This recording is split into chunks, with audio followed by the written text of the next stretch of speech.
अस्सलाम वालेकुम dear students. आज से हमने बाकायदा तौर पर 9th class mathematics first chapter का आगाज कर दिया है। तो आज हमारा वेरी फर्स्ट लेक्चर है रियल नंबर्स पर। तो आज हम टाइप्स ऑफ नंबर को डिस्कस करेंगे, जिसके अंदर हम डिफरेंट कैटेगरी के जो नंबर हैं उनको देखेंगे। तो जो फर्स्ट नंबर पे हमारे पास है टाइप्स ऑफ नंबर्स, तो इस टॉपिक को हम सबसे पहले जो डिस्कस करेंगे, इसके अंदर डिफरेंट तरह के नंबर आते हैं जिनको अब हम बारी बारी देखेंगे। सबसे पहले हम देखेंगे जी नेचुरल नंबर को। नेचुरल नंबर को हम कैपिटल N से डिनोट करते हैं और इसके अंदर 1, 2, 3 अप टू सो ऑन ये एलिमेंट्स होते हैं।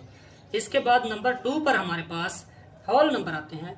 होल नंबर्स को कैपिटल W से डिनोट करते हैं, 0, 1, 2, 3 अप टू सो ऑन। यानी नेचुरल नंबर के अंदर अगर हम 0 को इंक्लूड कर देते हैं तो वो होल नंबर बन जाते हैं। नंबर 3 पर हमारे पास आता है इंटीजर्स। इंटीजर्स को कैपिटल G से डिनोट करते हैं। इसके अंदर 0 प्लस माइनस 1 प्लस माइनस 2 और इस तरह के सभी नंबर्स आ जाते हैं। नंबर 4 पर हमारे पास इवन नंबर्स आते हैं। इनको हम कैपिटल E से डिनोट करते हैं और वो सभी नंबर्स जो डिविजिबल बाय 2 होते हैं इवन नंबर कहलाते हैं। यानी 0 प्लस माइनस 2 प्लस माइनस 4 और इस तरह के सभी नंबर्स जो हमारे पास होते हैं इवन नंबर की कैटेगरी में आते हैं। नंबर 5 पर हमारे पास ऑड नंबर्स आते हैं। ऑड नंबर्स को कैपिटल O से डिनोट करते हैं और इसके अंदर वो सभी नंबर्स आते हैं जो डिविजिबल बाय 2 नहीं होते। यानी 1 plus minus 1 plus minus 3 plus minus 5 up to so on. इस तरह के नंबर जो होते हैं वो हमारे पास 2 पर तकसीम नहीं होते, लिहाजा ऑड नंबर्स में आते हैं। इसके बाद नंबर 6 पे हमारे पास प्राइम नंबर आता है और प्राइम नंबर के सेट को हम P से डिनोट करते हैं। इसके अंदर वो एलिमेंट्स आते हैं जो 1 पर या खुद अपने आप पर ही डिविजिबल होते हैं, यानी जिनके 2 ही फैक्टर्स होते हैं, एक खुद और एक 1। तो इसके अंदर जो एलिमेंट्स आते हैं 2, 3, 5, 7, 11 इस तरह के सभी नंबर जो होते हैं हमारे पास वो प्राइम नंबर की कैटेगरी में आते हैं। अब यहाँ पर एक क्वेश्चन खड़ा होता है कि 1 भी तो और नंबर्स पे डिविजिबल नहीं होता, तो उसको प्राइम नंबर के अंदर क्यों शामिल नहीं किया गया?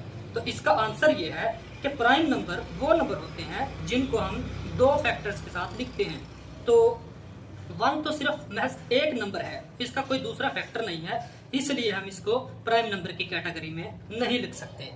तो इसके बाद हमारे पास नंबर 7 पे जो आता है वह composite numbers. Composite numbers number 7 पे हमारे पास आता है कंपोजिट नंबर। इसको कैपिटल C से डिनोट करते हैं और इसके अंदर वो नंबर्स आते हैं जो 2 से ज्यादा नंबर्स पर डिविजिबल होते हैं, यानी जिनके 2 से ज्यादा फैक्टर्स बनते हैं।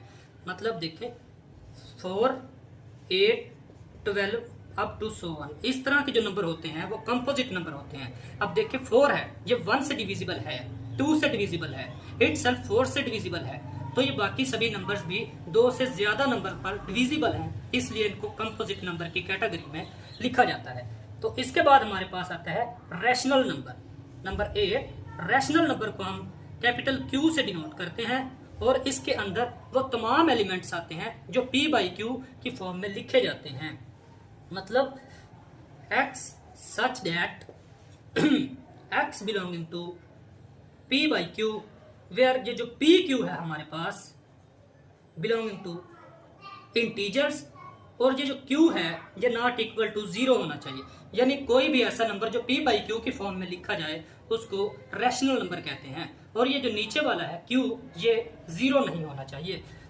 तो रैशनल नंबर को हम काफी तरीके से पहचान करते हैं इसके अंदर हमारे पास एक ही टाइप नहीं होती कि P/Q की फॉर्म में नहीं है तो वो रैशनल नहीं हो सकता। मतलब हम देखते हैं, दोबारा लिख लेते हैं जी। रैशनल नंबर हमारे पास ऐसे नंबर होते हैं जिनको हम P/Q की फॉर्म में लिखते हैं और ये इंटीजर्स होते हैं और Q जो है वो 0 नहीं होता। तो अब देखें इसको हम डिफरेंट टाइप से किस तरह देखते हैं। इसको हम कहते हैं जी टर्मिनेटिंग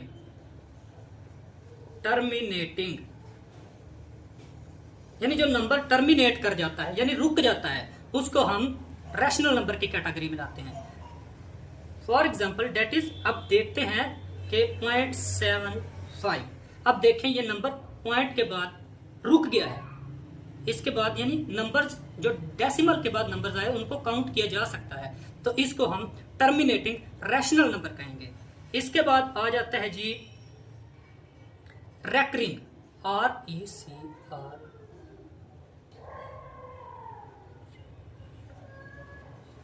रैकरिंग नंबर्स। अब रैकरिंग रिपीटेड से है, यानी जो नंबर रिपीट होता है। फॉर एग्जाम्पल के तौर पर आप इस तरह देख सकते हैं कि 0.333 अप टू 100। अब देखें ये 3 चलता ही जा रहा है, तो ये एक ही नंबर चलता जा रहा है, यानी रिपीटेशन आ रही है, इसके अंदर रैकरिंग हो रही है, ठीक है ना। तो इसको हम, हालांकि ये इनफाइनाइटली है, लेकिन फिर भी हम इसको रैशनल नंबर कहेंगे। और इसी तरह आप देख सकते हैं फॉर एग्जाम्पल 0.12 अब देखें ये नंबर ऑफ ब्लॉक्स जो है वो रिपीट हो रहे हैं, तो इसको भी हम रैशनल नंबर में ही काउंट करते हैं।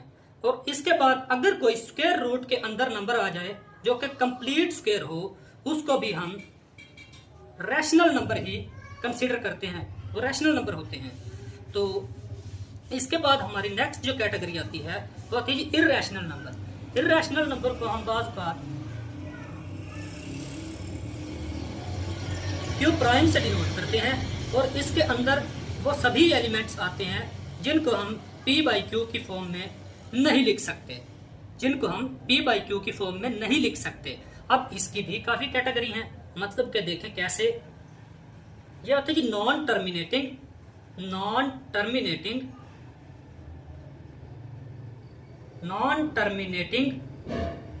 नॉन रैकरिंग, यानी ना तो ये कहीं पे रुकते हैं। फॉर एग्जाम्पल आप पाई को देख लें, इसकी वैल्यू जो होती है 3.14, और ये ऐसे ही चलती जाती है, ठीक है ना, ये कहीं पे स्टॉप नहीं करती और ना ही कहीं पे रिपीटेशन आती है, तो इसको हम इर्रेशनल नंबर की कैटेगरी में लिखते हैं। अब सेकंड जो इसकी फॉर्म बनती है वो है जी नॉन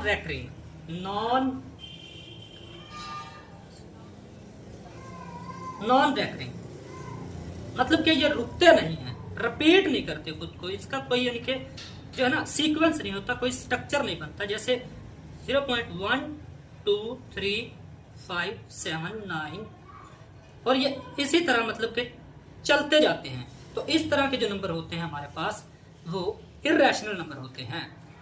तो रैशनल और इर्रेशनल में आपने बड़े ध्यान से फर्क करना है, ठीक है ना। वो जरूरी नहीं कि आपको P/Q की ही फॉर्म में पूछेगा, वो इस तरह भी पूछ सकता है। तो इसके बाद जो हमारे पास नेक्स्ट कैटेगरी में आती है जी वो है रियल नंबर्स,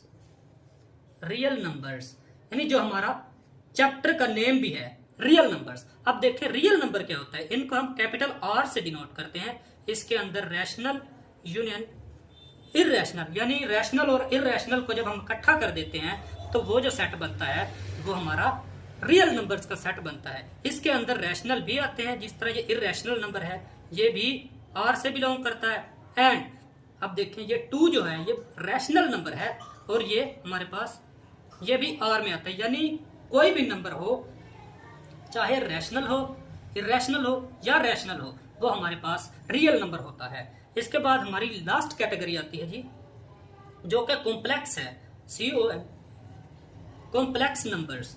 अब कॉम्प्लेक्स नंबर्स इनसे जरा हटके है।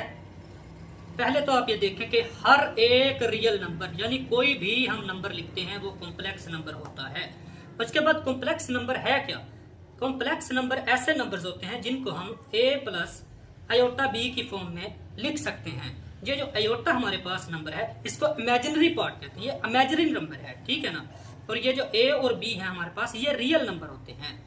यानी आप ये रिलेशन याद रखें कि आयोटा जो होता है स्क्वायर रूट ऑफ -1 होता है, और ये जो आयोटा का स्क्वायर होता है ये -1 के इक्वल होता है। इस रिलेशन को आपको ज़बानी याद करना होगा, ये बहुत सारे क्वेश्चन जो हैं सॉल्व करने में आपके काम आएगा, ये बहुत जरूरी है। आयोटा स्क्वायर -1, तो हर एक नंबर में बता रहा था आपको कि कॉम्प्लेक्स नंबर होता है। फर्ज करें आपके पास किसी ने 1 लिख दिया,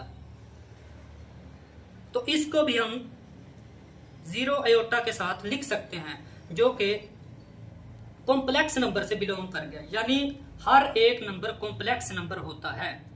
तो इसके बाद हमारा जी एक छोटा सा और टॉपिक है, उसको हम देख लेते हैं, जो कि डिफरेंस होता है, यानी difference between rational and irrational numbers. तो इसको जरा हम देखते हैं। इसको मैं दो पार्ट्स में डिवाइड कर लेता हूं बोर्ड को।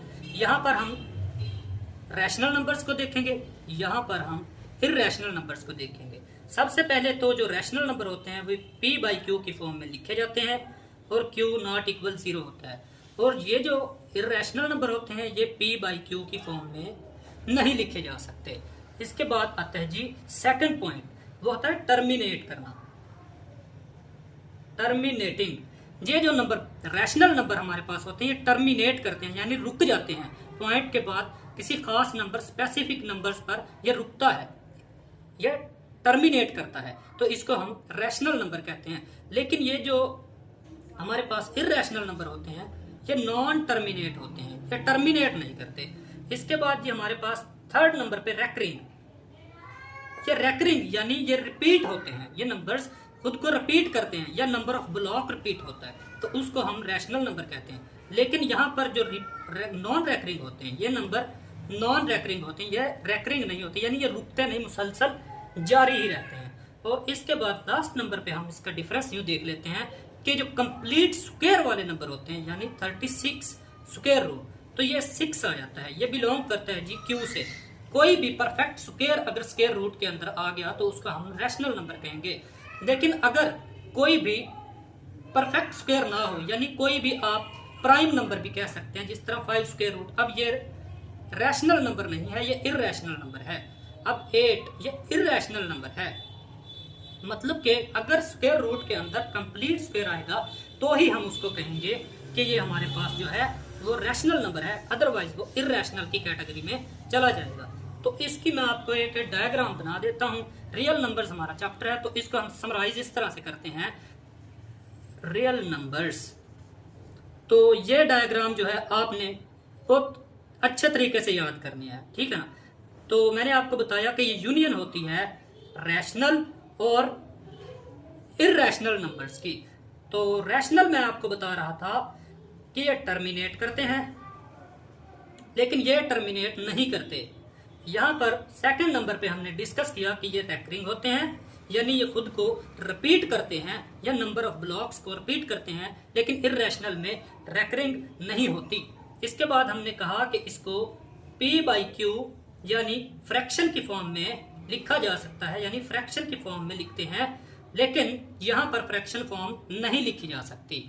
इसके बाद हमारे पास लास्ट नंबर पे जो डिफरेंस आता है वो परफेक्ट स्क्वायर का कॉन्सेप्ट था, परफेक्ट स्क्वायर का कॉन्सेप्ट था, यानी अगर स्क्वायर रूट के अंदर परफेक्ट स्क्वायर नंबर हो तो उसको हम रैशनल की कैटेगरी में लाते हैं, अदरवाइज वो इर्रेशनल की कैटेगरी में चला जाता है। तो जी ये आज का पहला लेक्चर था हमारी तरफ से, तो इसको आप अच्छी तरह से अंडरस्टैंड करें। अगर किसी किस्म का कोई क्वेश्चन हो या किसी भी टॉपिक पर आपको लेक्चर चाहिए हो तो आप कमेंट सेक्शन में बता सकते हैं, तो आपके लिए इंशाल्लाह वर्क किया जाएगा। और इसका जो PDF है हमने कमेंट सेक्शन में डाल दिया है, तो आप वहां से लिंक को क्लिक करके डाउनलोड कर सकते हैं। आपसे अपील है कि ये जो अगर आपको ये वीडियो अच्छी लगती है तो प्लीज फॉलो किया करें, शेयर किया करें और वीडियोस को लाइक किया करें, अपने दोस्तों के साथ शेयर किया करें।